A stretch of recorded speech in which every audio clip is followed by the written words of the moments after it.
alchemize your energy. Darling, let your spirit be free. Don't give up, keep on pushing through. Now is the time, it's all up to you. Alchemize your energy, my friend. Let your spirit be free. Don't give up, keep on pushing through. Now is the time, it's all up to you.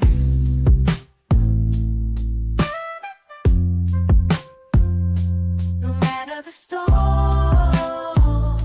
but over tragedy. No matter the storm, but over tragedy. No matter the storm, we will always take flight. Keep on pushing through the darkness of night. There's no limit, let's reach for the sky. Shine so bright, from darkness to light. Welcome once again. This is Alchemizing Energy. Today, we have a special guest, Dr. Asanee Brogan. She's a spiritual life coach, diviner, and author. She currently serves as the principal coach and CEO of Asanee 44, where she provides spiritual life coaching services to growth-minded individuals. She is devoted to both Ifa and Haitian Vodou spiritual systems. Her experience in both of these systems have been instrumental in the development of her knowledge and the understanding of spiritualism. She makes a humble attempt to relay her ever-growing knowledge of this subject through coaching, writing, teaching, and mentoring. Without further ado, I'd like to bring to the stage Dr. Asanee. Greetings. Thank you. Yes. So, I found out about you. I ran across your YouTube page, and you have a lot of just interesting subjects where you teach about Ifa and spiritualism, voodoo, and different subject matters. And one particular subject like caught my eye, and it was talking about don't get scammed, signs you're dealing with a fake Babalawo. And I thought, wow, that's a very interesting subject, because lately I've been hearing a lot about fake Babalawos. So I wanted to get your take on what made you do that subject. What was it that drove you toward that subject matter? Well, primarily my audience, my followers, they are constantly asking me so many different questions about like who should they trust, or they come with different scenarios and they're saying like, is this right? Is this normal? So forth and so on. So I was like, okay, it's time to do a full-on episode to really discuss this in depth. So what would you say would be the 5 biggest signs to look for in dealing with the Babalawo to know whether he or she is authentic or not? The first thing I'm going to say is how you connect with that person, right? So a lot of them love, the fake ones I'm referring to, love to enter people's DM, right? And they start to tell them these little ominous messages about, something's going wrong in their life, or they see whatever negativity, and that person needs to do XYZ remedy or ritual, basically telling them that they've already conducted a reading or a consultation on the individual. And that's absolutely false, because they need certain information first and foremost to initiate a reading on someone. And even if they have that information, that individual should be the one that comes to them. Now, I'm not saying overall that is wrong for a Babalawo to show up in your DM and just kind of introduce himself to you, or even an Ianifa, and say, hey, I'm an Ifa priest or priestess, and I do this type of work. If you're in need of it, I'm here for you. That's perfectly fine. But the false reading reports is probably number one, hands down, the issue. God, you're jogging my memory a little bit here. Another one here, sorry about this. Let me turn this volume off on my phone. I didn't realize it was up.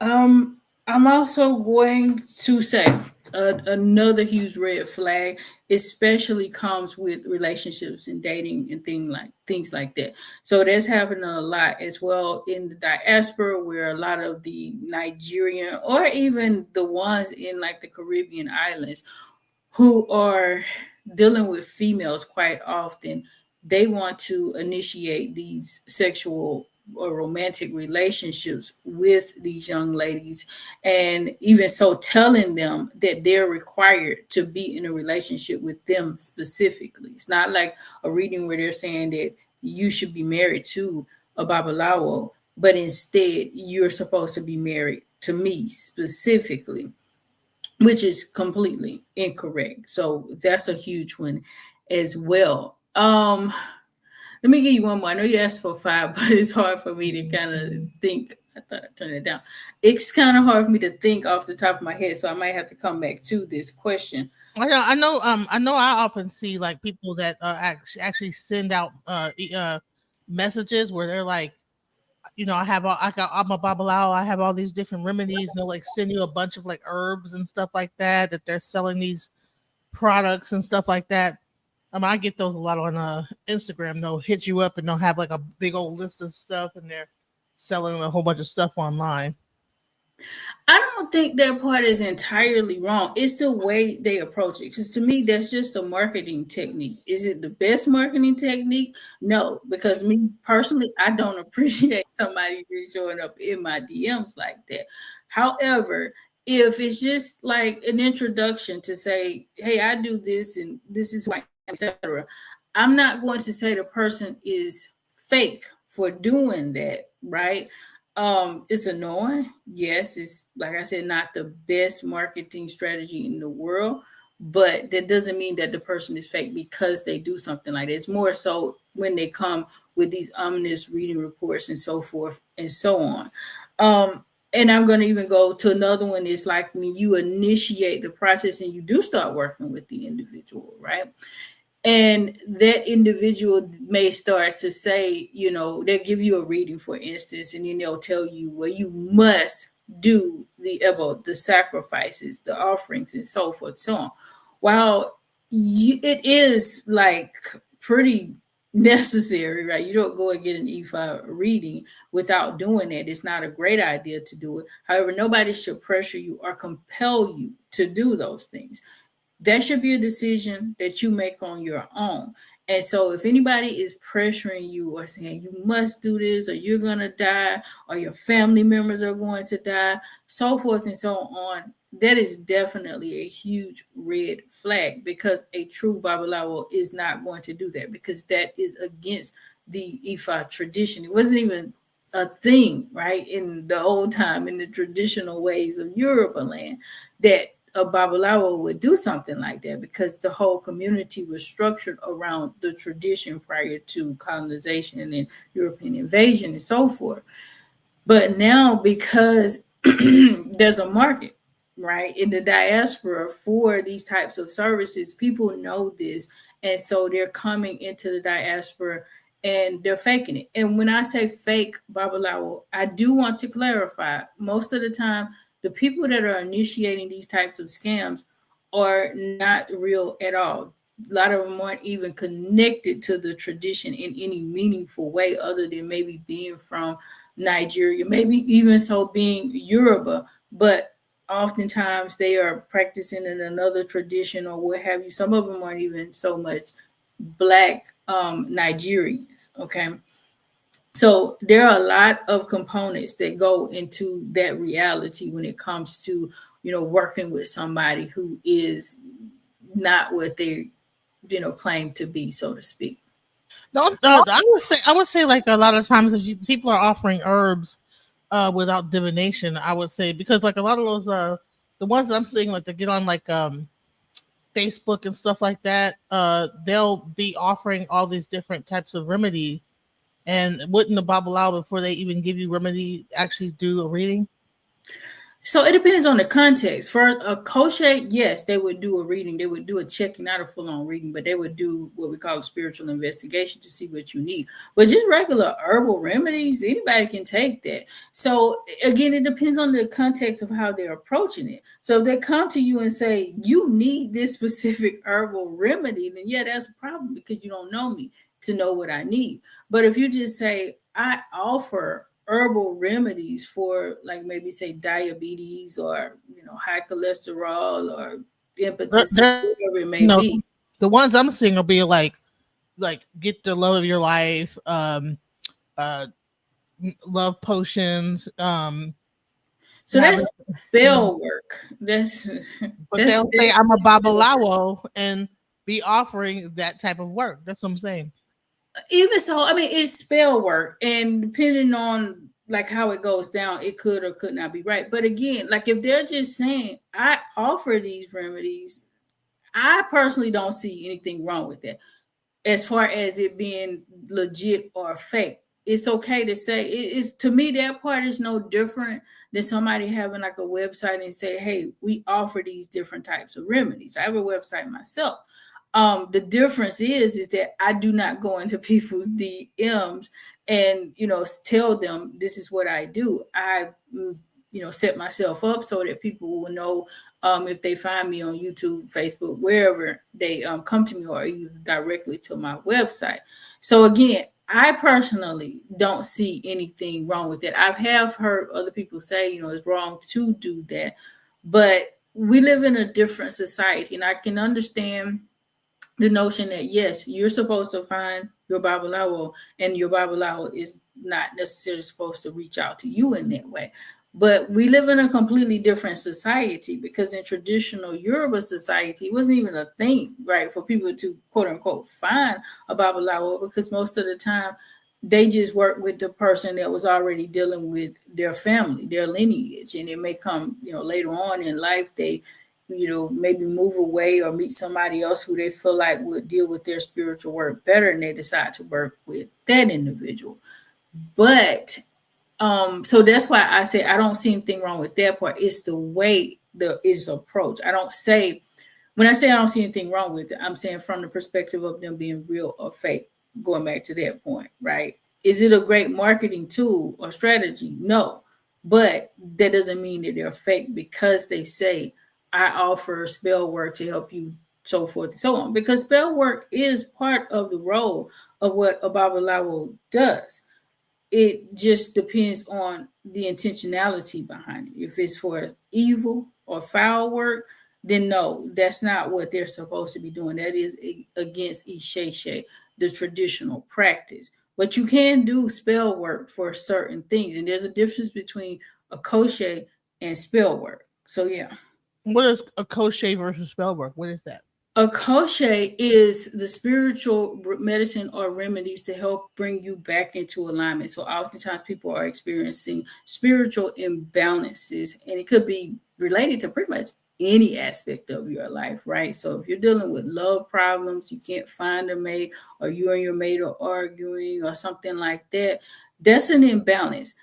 If it's spiritual, again, a crochet going back to, if it is a spiritual matter, then you would take something, a remedy, and that's when they're going to check and say, okay, this is what you need, the specific remedy that you need for your situation because you're going through this problem. And it could be in the form of taking some soap or some powders and so forth and so on. And that's again to bring you back into balance, into alignment, so that you can fulfill your destiny. Spell work is very similar to the concept of a crochet, but that will mostly be used in situations like maybe somebody has a legal issue, right? And they're in the wrong. So we're going to use some type of spell work to help that individual to assuage their situation, not to get them out of it.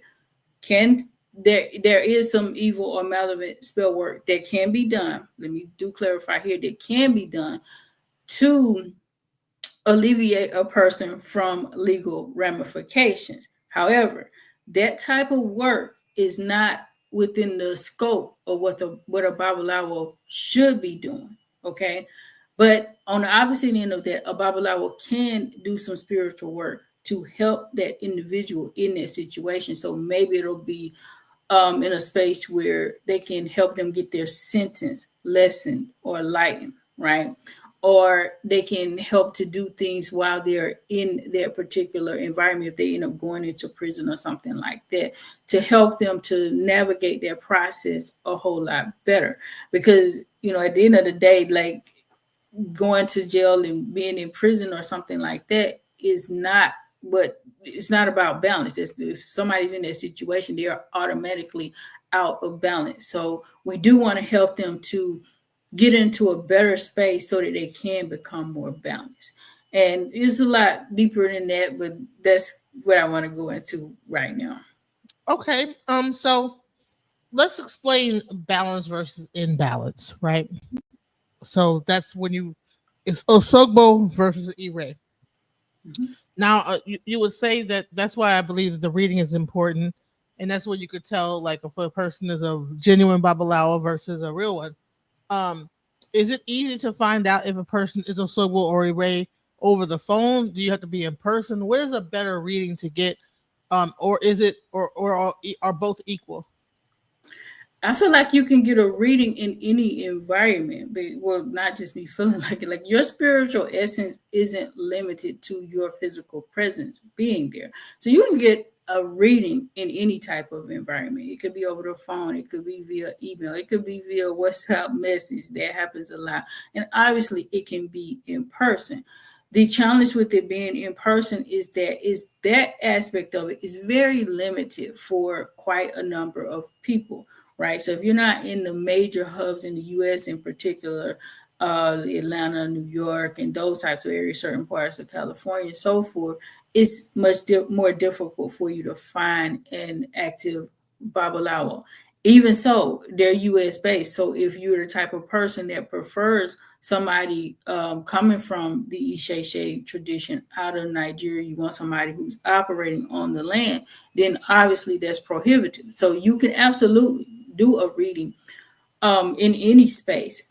To me, it's not about the mechanism, right? The medium that you're using. Instead, it's about the quality of the reading, what comes out. Because you can do, I've had face-to-face readings that were not that great, okay? So it just really depends on the person. Like, are they an expert at what they do?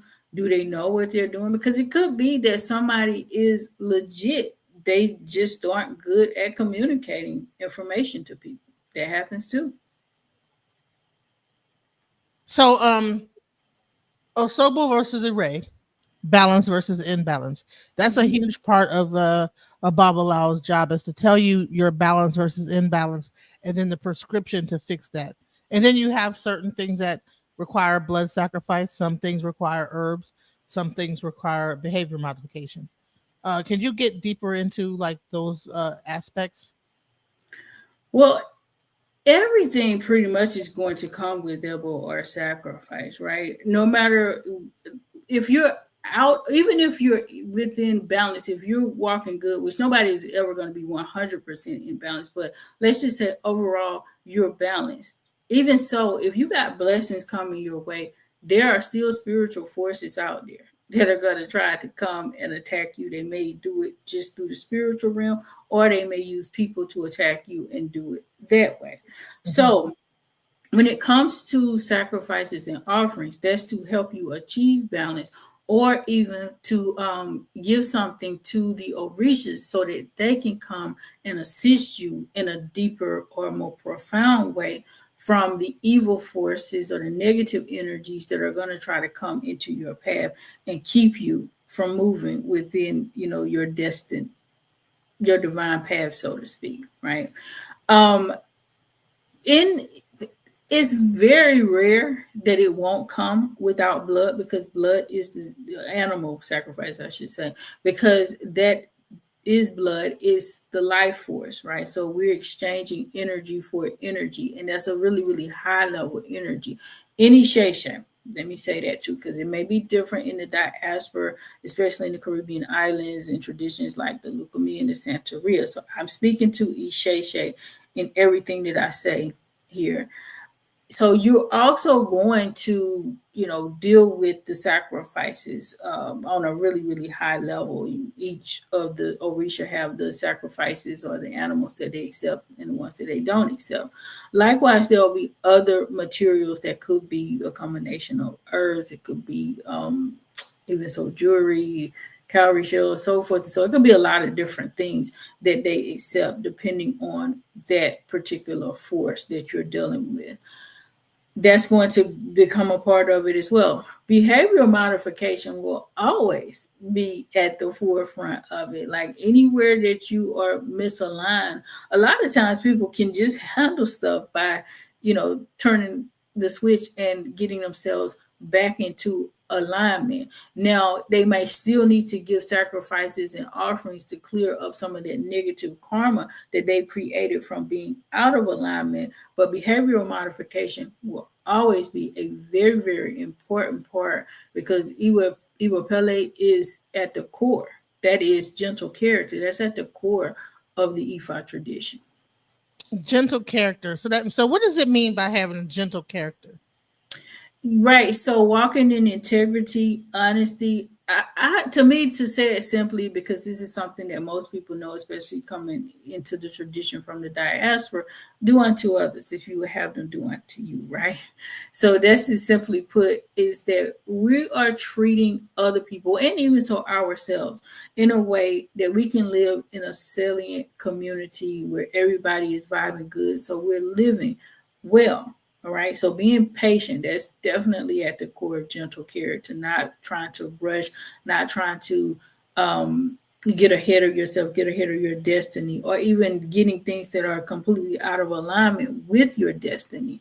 And that is what happens quite often with people even coming and dealing with like fake or scammers and stuff like that. That's a huge part of it, because they're so trying to get things so fast, or sometimes they even have greed within themselves to where, they want certain things that are completely misaligned or what have you. So you're always going to be looking at each of those dynamics as far as being in alignment and doing what you need to do to get to that next level. Now, the financial aspect of this whole conversation is the biggest thing that I run across. Ifa, Isheshe, Lukumi is not cheap. It is a very expensive religion. I mean, Yes. for crying out loud. I mean, and the thing that I found out is the more that you go asking questions, the more sacrifice and money it takes. So I actually started to figure out that, hold on, maybe I would be careful about when I go. Don't keep going over there asking questions, because every time you ask a question, it's going, okay, well, it's going to be some money involved or a sacrifice that needs to be involved. So let's get into like the financial aspect of things. When do you know that you're being scammed as far as financially? That's difficult, right? Because we have to look at it. So some people think price or even asking for certain sacrifice automatically equates to a scam. And it doesn't. I should say the higher the price, and it doesn't, because some people can actually scam you and be charging you a whole lot less, right? So they're not even doing the spiritual work that they're supposed to be doing for you, and they're just collecting money. Okay. One thing I wanted to say is people do not realize that after the reading, and if they give you your prescription, the Babalawo's job is not over. You know what I'm saying? Mm-hmm. Like after they're done with the reading, they tell you to do something, and then they do something on their end. Mm-hmm. Believe it or not. So yeah, absolutely. So and that's another point to it, right? So it's not easy to just say, because something costs a certain amount, that it is or is not a scam. From a financial perspective, I would say more so it depends on how that person is dealing with it, right? So if they're like trying to force you, you need to do this, you have to do this now, so forth and so on, that is more so the scam part. When it comes to pricing, it could be so variable. And I really never like to speak to somebody else's pricing, just because I don't know what goes into their process. Okay. But believe it or not, some things that are, like I said before, it could be much cheaper. And you're thinking, well, this is cheaper over here and this is so expensive. Then the one that's expensive has to be a scam. But that's not always the case. So, it's sort of like, it's definitely like anything else that we do in society, right? You can go out there now and buy a vehicle. You can buy a vehicle for next to nothing, maybe $1,000, $2,000. I don't know how much they cost, right? Or you can also buy a vehicle for over $1 million. That's a vast range. Mm-hmm. Obviously, the one that you get for about $1,000 is probably going to be on its last leg because it's probably an older vehicle. Doesn't mean it doesn't work, but it's not going to be the most equipped vehicle. It's not going to probably be the nicest vehicle to ride in. It won't come with all the little bells and whistles and so forth and so on. But of course, that $1 million plus vehicle is going to be really, really nice. It's going to come with so much more. So that's why it's hard for me to say, because I have paid cheaper for readings and things like that, but I didn't get, not only the spiritual work wasn't being performed properly, but I didn't get the customer service that I personally wanted. So it's a matter of, what do you want to pay at the end of the day? Are you just trying to pay for somebody to do your ritual work, or do you want somebody to be there to help you and guide you and hold your hand? Right. And so there are so many different things that go into that process, because not just the animal that you're sacrificing or whatever other materials that you're using in the ritual work, it's also that person's service fees. And a person is allowed to charge whatever they charge for it, right? So people who are more in demand, who have more expertise, they're going to charge more for that aspect of the service. And, obviously people with less level of expertise, and even so resources are available, they typically charge less. That's in any industry. So, it sounds so clinical how we kind of like discuss this religion, even though it is a spiritual thing. There's a lot of like talk about client, services. So it's a lot. It's like a business to spirituality. And does that be, why do you think that is? It kind of comes across so like it's like going to a doctor's office, or like some kind of a place that's got a service, you paying for it, and you know what I'm saying? It is like you're a client. And why do you Well, think you just said it. Like, you just said exactly what it is. It is like going to the doctor. Before I get too deep into that, though, Gil, can you expound on what you're saying here? Because are you saying that they're not asking for sacrifices when your reading comes in E-Ray? Or are you saying something opposite if he's still there with us? So going back to what you're saying, it is just like going to the doctor's office. Okay. And the same way, let me even say that, like, when it came to hospitals and doctors and so forth and so on, originally they started off as charitable services. They weren't what we see now with these huge industries, and it's a business at the end of the day. And so it became that as society progressed and advanced, and people started to live life very differently than they did in the old times. So progression, evolution is absolutely part of life. We do things differently, just like in the medical profession. Ifa, like any other religion or spiritual system, is going to be founded on business principles, right? There's nothing free in the spiritual realm, so you should not expect somebody else to do work for you for free. Okay. If you're sacrificing an animal, even if the person isn't charging you a service fee, you got to pay for the animal. The person is going to pay for the animal or any other sacrificial materials that are required for you to get in alignment and to get into balance. Right. So that fee that you're paying, you have to pay the fee for the reading, and then the fee to get the prescription, and then the additional fee to get the bow sacrifice done that puts you into alignment and brings you back into center. Right. And so, and those things, if it costs, like if it's animals, if it's herbs, whatever it might be, then those things that cost money, and you can't expect the Babalawo to pay for that. Exactly. Yeah, that's just the reality of it. And I do get where you're coming from, because that's always like a question. Well, why do you have to pay for this and that? Because a lot of people are coming from the perspective of Christianity, where they're told that Jesus gave the sacrifices. What is this? Salvation is free and this type of stuff, right? Which isn't. Okay, but they're saying that salvation is free, and people come from that dynamic that they kind of give when they want to give. They do the tithes and offerings when they want to do it. But even that institution has to be maintained. And it is maintained by the majority of the people adhering to the principle of giving tithes and offerings, which is the same thing that we're doing in the Ifa tradition, right? Tithes and offerings, which is, basically sacrifices and offerings, because that's the way it was in biblical time. In the Old Testament, that's how they paid tithes and offerings, was through animal sacrifice. The whole book of Leviticus outlines how they should be performed, when they should be performed, who should do it, etc., etc. Okay, and that principle came from African traditions, by the way. It was when everything was turned over and quote unquote Jesus was the ultimate sacrifice. And so, now people give tithes and offerings in the form of finances. But the principle is the same. It's a sacrificial process. You're giving up something to get something greater in return.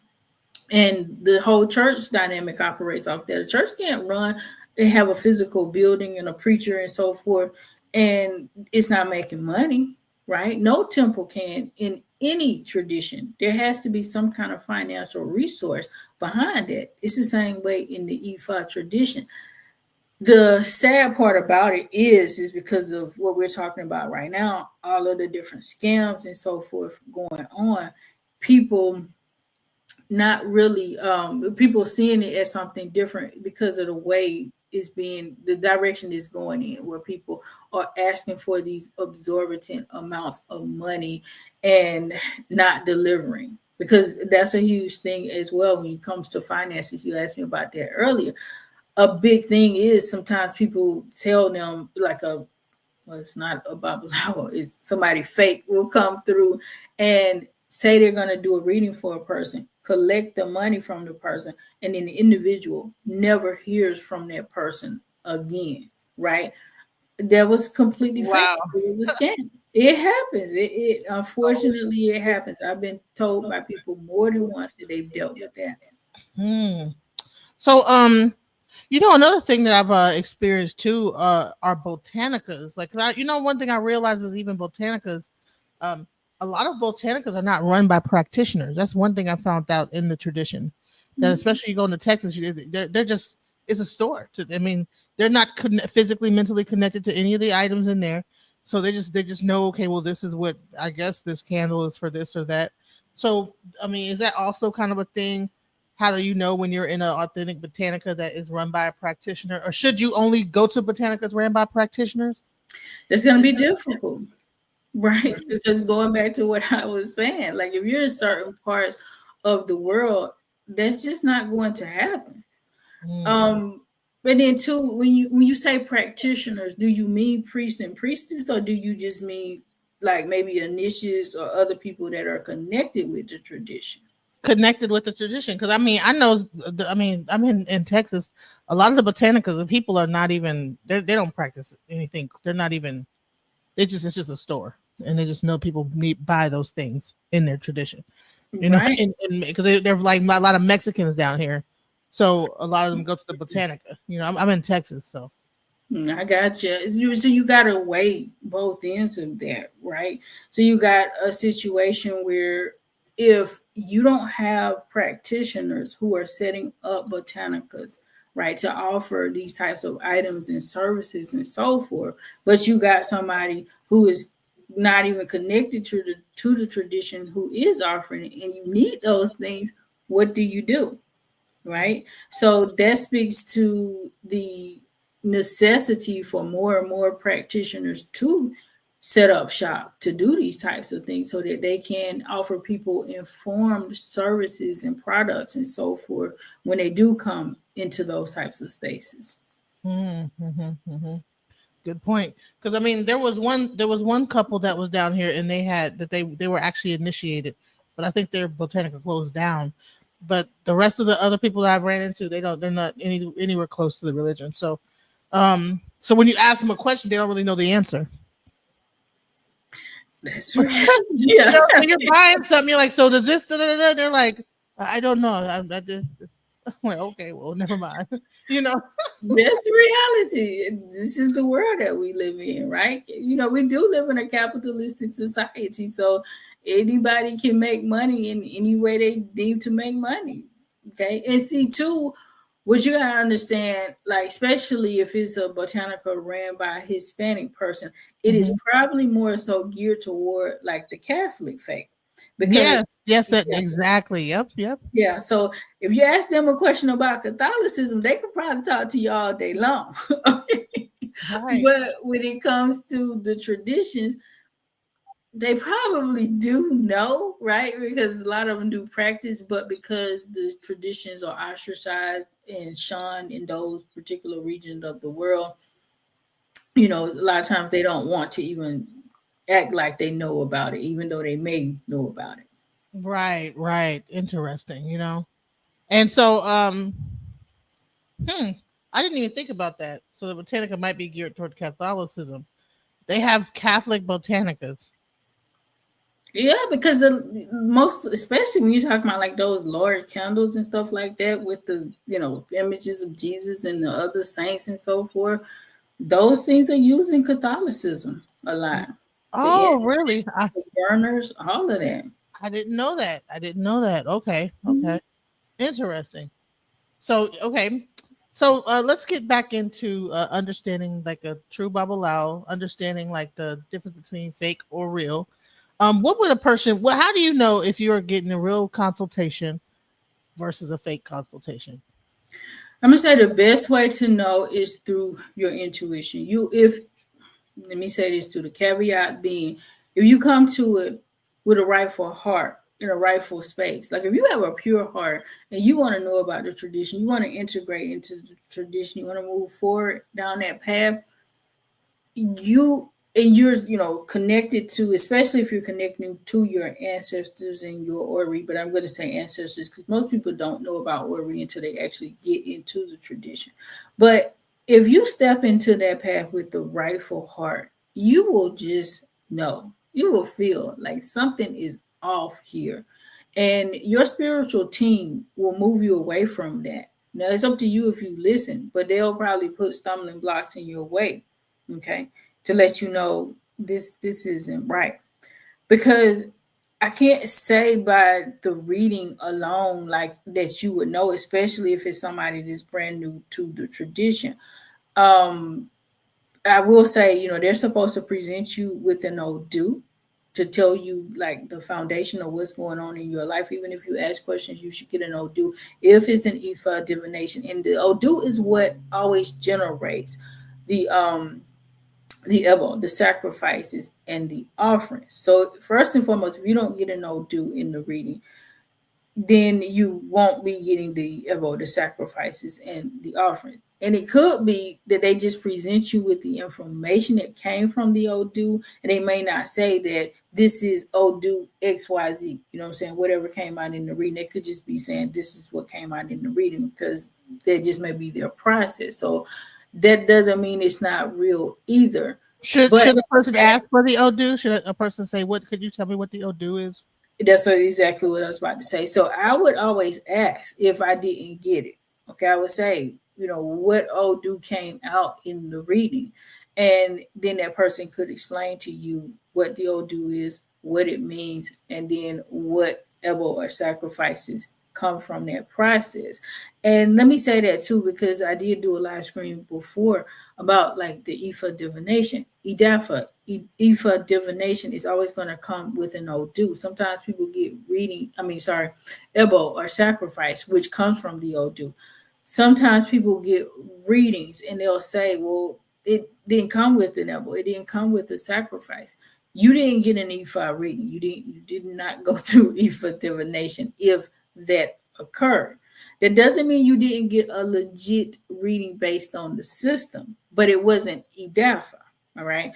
And that's a huge area of confusion too, because sometimes people are getting readings from Olarisha who deal with a specific Orisha. And so they're not dealing with the Odu in the same way as a Babalawo or a Nifa does. So they're not pulling the Odu. And so it may not come with an Ebo or a sacrifice.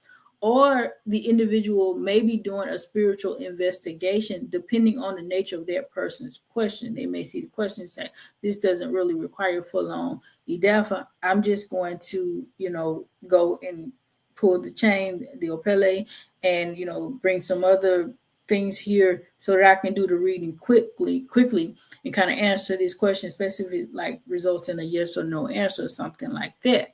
So it really depends on the person. If they're saying they're doing idafa, but they're not, obviously they are in the wrong, right? Even if they're doing another legitimate type of reading, because they shouldn't be doing that, but that does happen sometimes as well. Another thing that I've experienced or heard people go through is Babalawos will tell a person that they're supposed to be the Apetabi, right? Apetabi is the wife of, I think, Arumila, but then they turn that Apetabi role into the wife of the Babalawo. You know what I'm saying? Well, it is. Apetabi would be the wife of a Babalawo.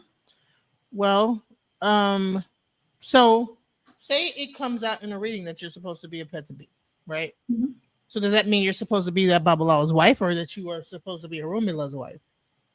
You're supposed to be the wife of a Babalawo, not necessarily the one that's doing the reading for you, right? So it may come out that you're supposed to marry a Babalawo, not you are supposed to marry me. No, Ifa reading is going to tell anybody like you're supposed to marry this specific person. You can go and ask and say, this is my current mate, boyfriend, girlfriend, or whatever. Is it a good idea for us to get married? And an answer can be generated based on that information. But Ifa this is not an intuitive process, right? So nobody's going to come and say you're supposed to marry and give you the name of a person without that information being presented beforehand. They could say something like, you should be married to the person that you're currently with. But again, no specific name is presented. And when we talk about the Ifa system, again, it's a science that is based to it. I always visualize it like a database. You have the Odu that are a bunch of different like parables, and then you have the actual numbers that come out, and then that number you go into the database, it pulls the Odu, which is like like these different songs that describe a situation, and the abos that go with it. So it's like you're pulling from a file. Exactly. So yeah. So and then that information is not like a person like when they're doing a tarot reading where they're actually speaking from the spirit, whatever spirit it is, and they're talking about what their interpretation of that is, right? Exactly. Or even like that's very similar to voodoo as well, like what you just mentioned as far as the tarot. Those are intuitive based readings where they're speaking to the spiritual force. Matter of fact, voodoo actually is probably going to be they can even use tarot cards and other types of oracle cards, and playing cards is very common, but it's more so like an Olarisha reading, because a voodoo priest or priestess is going to be connected to like one or more spirits that they worship and that they serve or what have you. And whenever they want to do a reading, they'll go to one or the other of those spirits to bring down information about that person, based on the knowledge that their particular spirit has on that individual. And that spirit is going to work with the person's ori, their vital essence, that spirit that comes with them. That's not Ifa divination, and that's a source of confusion as well, because some people like to treat Ifa in that way. They want to come and just get like a reading, and that's it. And again, if it's Ifa, if it's true Ifa divination, Idafa is going to generate an Odu, and an Odu is going to come with a sacrifice or an offering. So you should not go down that process, or that road rather, unless you are ready to go down that process, to do the process of giving sacrifices and offerings. Mm-hmm. So what was the other question I was going to ask about? The question just left my head. Oh, I hate that.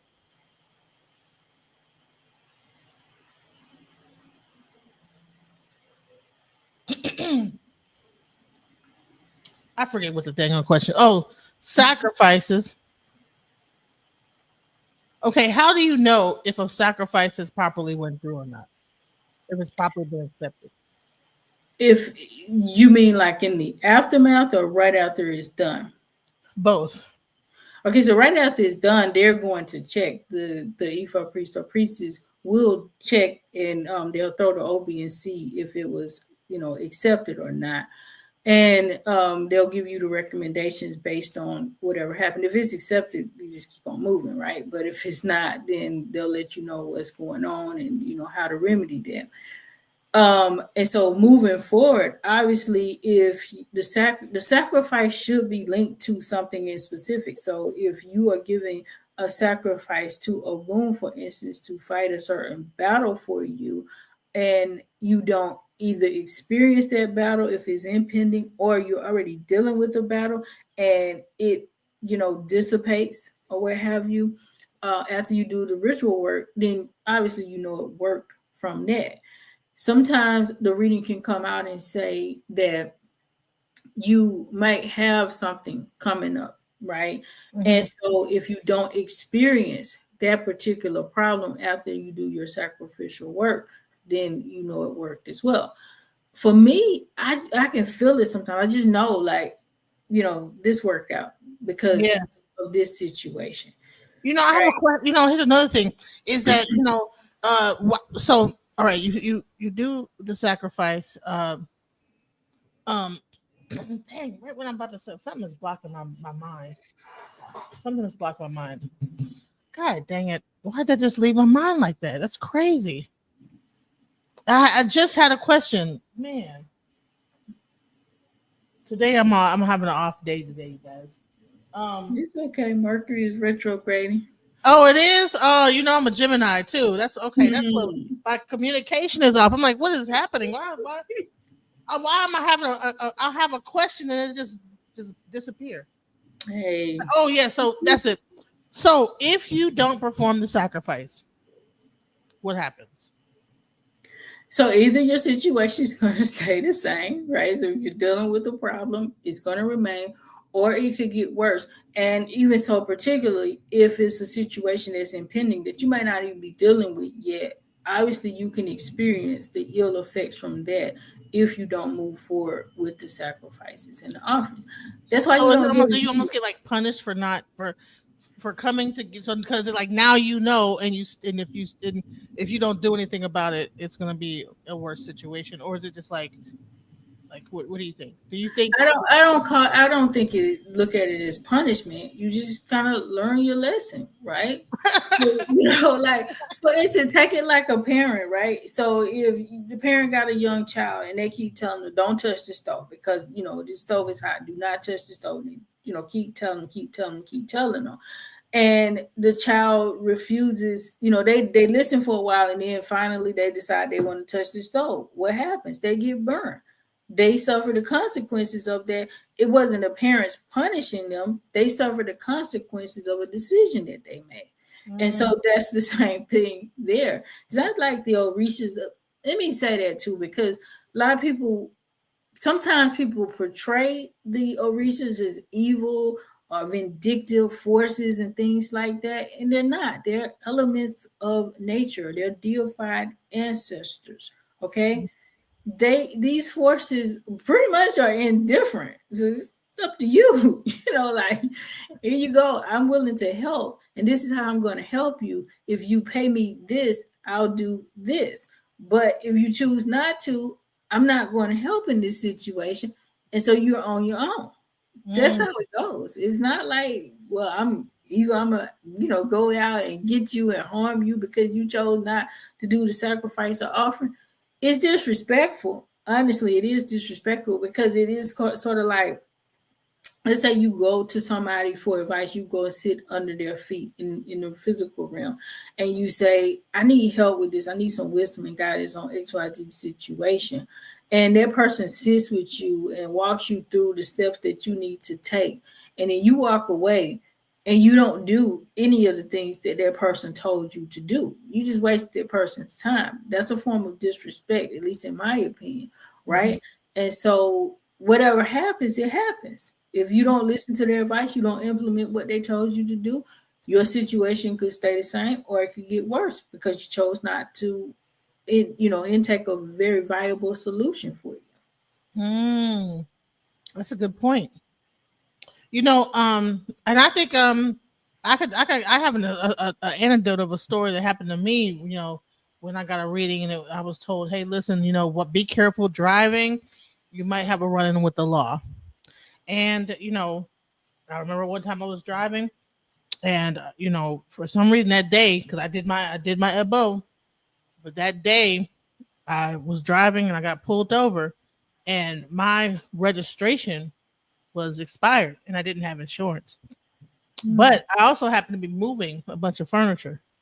So the cop, when they pulled me over, because I was speeding, happened to see a whole bunch of stuff in the car, and I couldn't maneuver to be able to grab my insurance or whatever, and it said the other. So she ended up like letting me go. You know what I'm saying? Because he was like, okay, you're not gonna be able to like get your insurance out of all that stuff in that car. So it's like you'll almost see. Sometimes you'll actually see where you would have gotten something would have happened otherwise, but then you get around it. You know what I'm saying? So that's another reason. That's another way that you kind of can see how your EBO works as well. Exactly. Things just work out in your favor and it shouldn't have, right? Yes, Mhm. definitely. Do you think Babalawos can put something on you? Like for instance, like not a Babalawo, but No, Babalawo can. okay, okay, all right, because I have had experiences where people have said that a Babalawo had put, like, especially from like women. You know what I'm saying? If the woman wants to, the Babalawo wants the woman to be with him, will Mhm. do certain stuff. So is that does exist? That you've heard of other stories of that? Yes, it happens. Can you Absolutely. expound on that aspect of like that happening?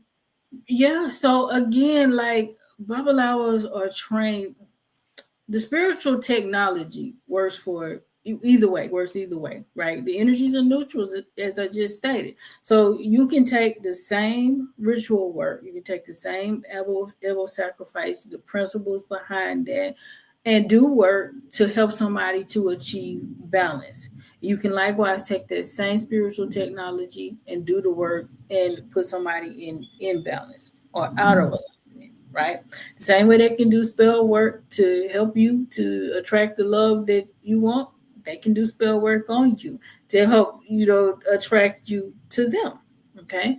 This is why this type of conversation is so very important for people to understand not to get scammed, not to go down that road, pay attention, to be careful before they just start working with any and everybody because people can use your energy, your essence against you. They can Mm. they can use spiritual tools to do all kinds of stuff to you.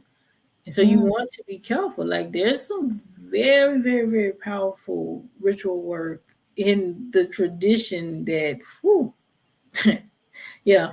It's a lot of the things that you see in these Avenger movies and so forth and so on.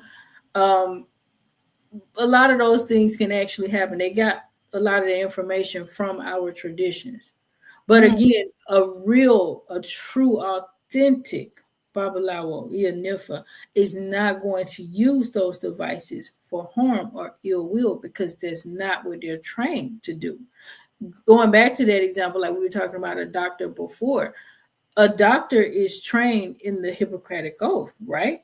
They Mhm. have the tools and the instrumentation and the knowledge to affect positive change by curing people, by providing life-saving measures to people.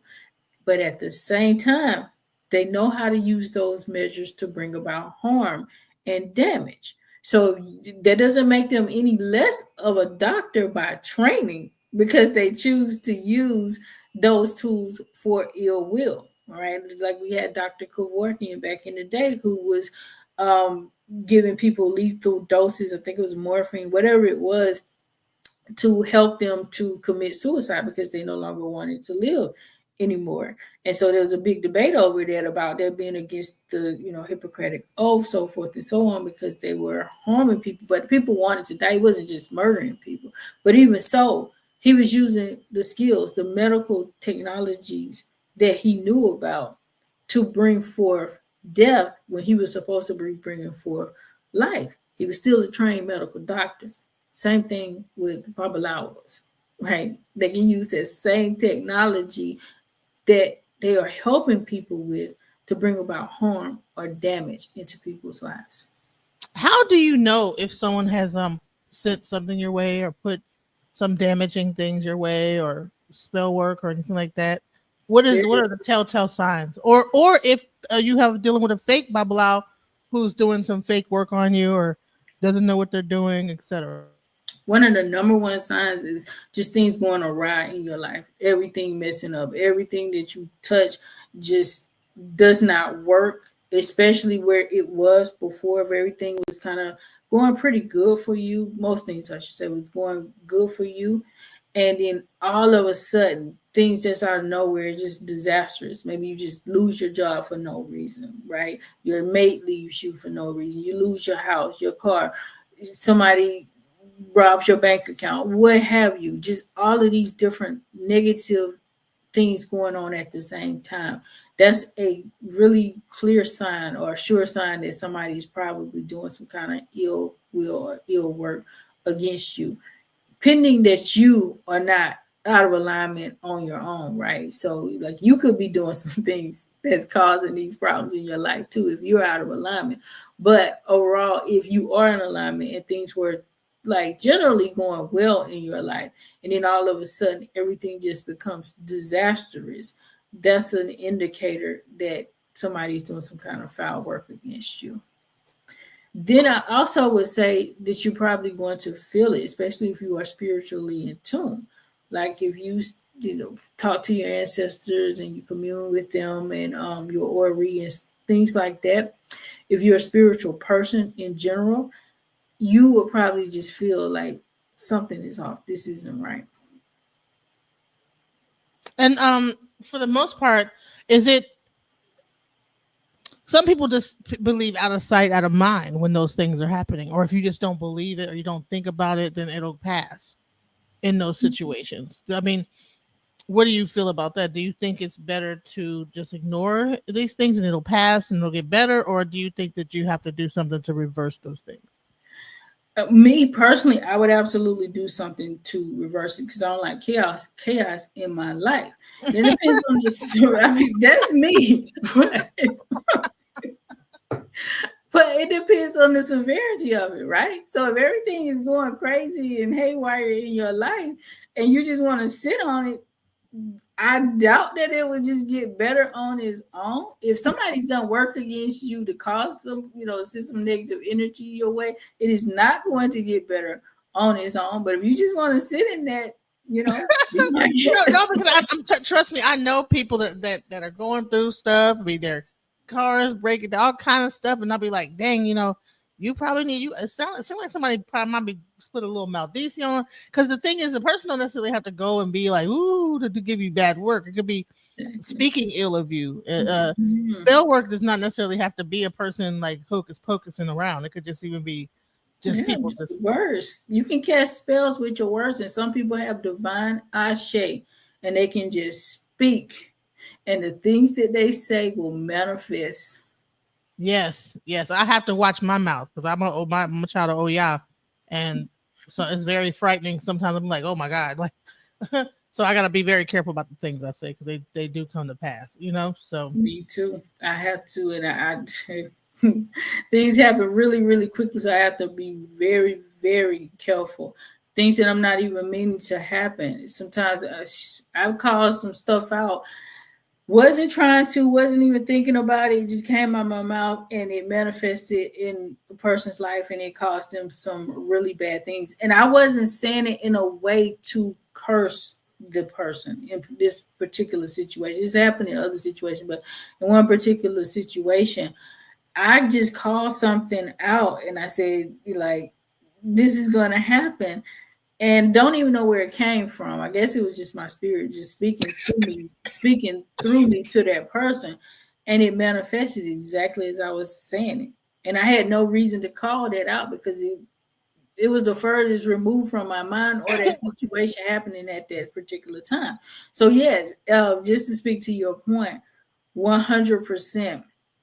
It can happen. This is why you have to be careful too who you mess with and who Yeah. you think about and who you deal with in life, because some people do call themselves coming against you, trying different things, and it just backfires on them without you even having to do any type of protection work sometimes. Right. Exactly. Especially if they're like a malevolent, if it's not justified. Hmm. People doing work on people that's not justified. It is a karmic debt to pay for that. No one gets away with anything on this earth. No, no, and even all the stuff we were talking about, like somebody doing foul work against you to cause havoc and chaos in your life and things like that. Yes, that person is going to pay, but you are also going to sit in that. Like we have a lot of things in the African American community in particular where people are suffering tremendously because their family line just set in those types of things, especially Curtain. when you converted to Christianity and people moved away from the traditions and moved away from protection work and things like that, and removing all of this negativity from them. So we have generational things going on, passed down line from line, where people are suffering right now because their parents or their grandparents or ancestors never did anything about evil or foul work that was done against them.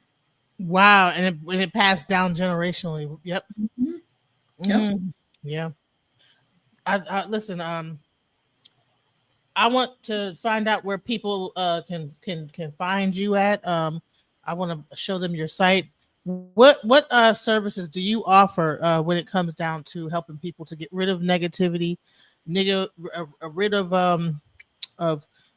evil work if they don't know how to do it themselves?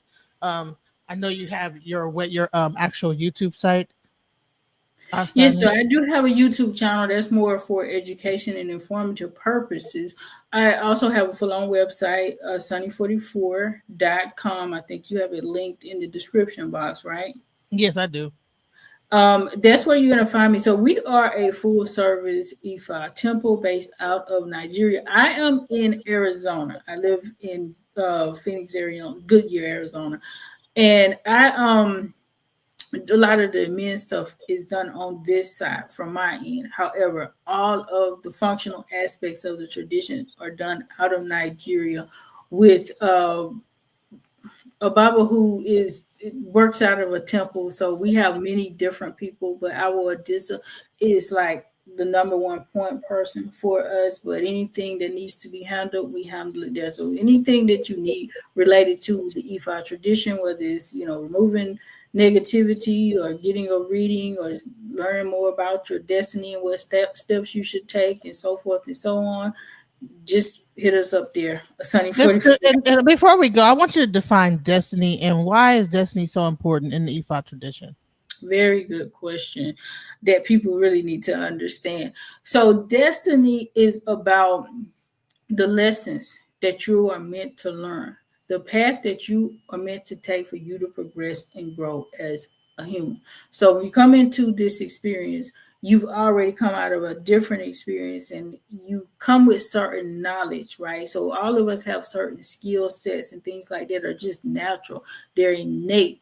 Nobody had to teach you how to do it, but you do have to hone your skills obviously in order for you to really grow in those and develop in those areas. But likewise, you come into this experience with some deficiencies or inadequacies, so you have to learn vital lessons to help you to grow and get to that next level. So some people, it may be something like anger management. They come in and they don't know how to deal with their anger properly, so they'll experience so many different circumstances throughout this life that will force them to be able to manage their anger properly. That's only one part of it, right? So there's so many different elements to that. Anything that you are going to be. So sometimes people will learn about their professional occupation in like a destiny reading or something like that when they're young, like their parents will be giving their information. I should say it that way. But note that the occupation, the profession it's not your destiny. It could be a part of your destiny. Like some people may be kind of born to be famous or something like that. Some people, it's part of their destiny. They're not destined to be famous, right? Just for the sake of being famous or making a lot of money. Their destiny is so that they can help other people out in some form, shape, or way, or what have you, moving forward throughout their life. But it's mostly about us being in balance and in alignment. So destiny, we're trying to always achieve that. So we're going back and forth, learning these different lessons to help us to align. Some people need to learn how to love. They don't know how to love themselves. They don't know how to love other people properly. So they're going to learn vital lessons to teach them how to do that. Some people, it might just be they don't know how to organize themselves. They're constantly dealing with the chaos and so forth and so on. And so their destiny is to learn how to straighten it out and get into a position where they are calm and experiencing peace and not always experiencing drama and upheavals and so forth and so on in their life. So that's kind of a brief explanation. I hope that was helpful. Yeah. So when they say Oromila is the witness of your fate, that pretty much understands is that when they go through the Ifa priest, it's just to try to keep you aligned to your destiny. So, okay, are you learning the lesson or are you not learning the lesson? Are you going down the wrong path? Or are you going down the right path?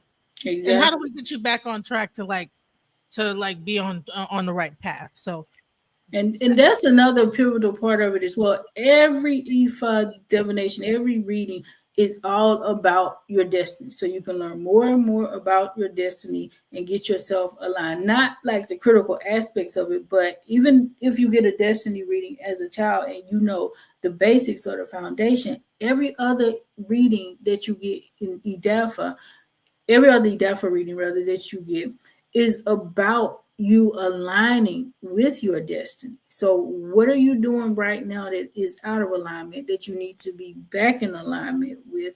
And what can we do to help you, to assist you in that way? What are you even so doing good that you need to just keep doing and improving, right?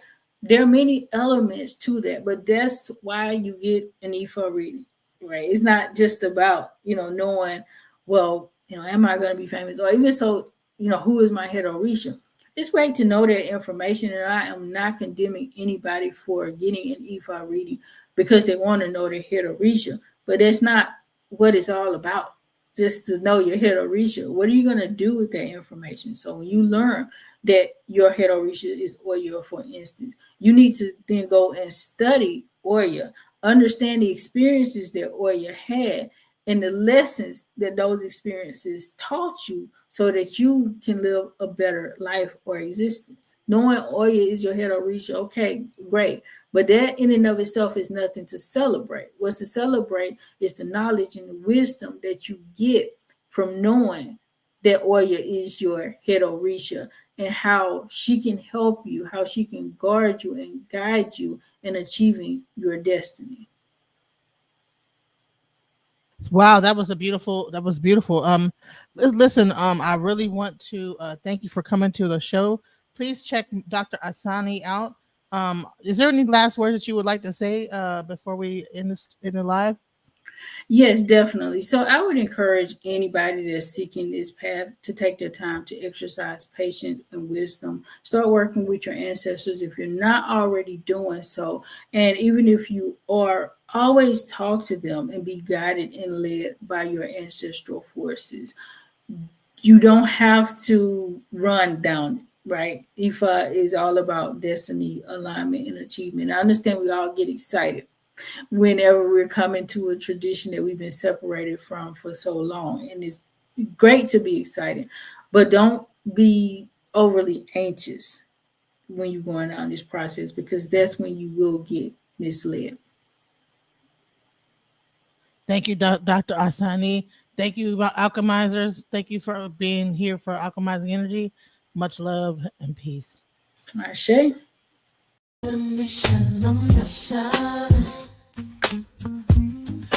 Trying to get it right. Transition.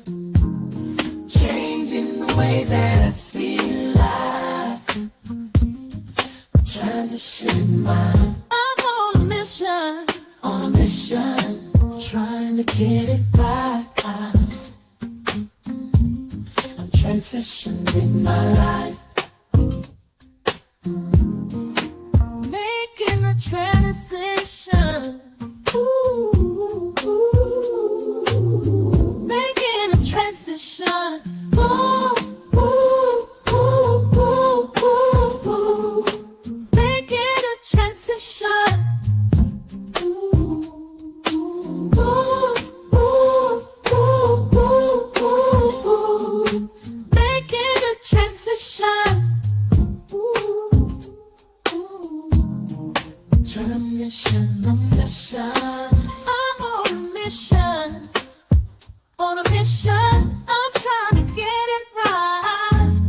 Changing the way that I see life. Transition in my life. I'm on a mission.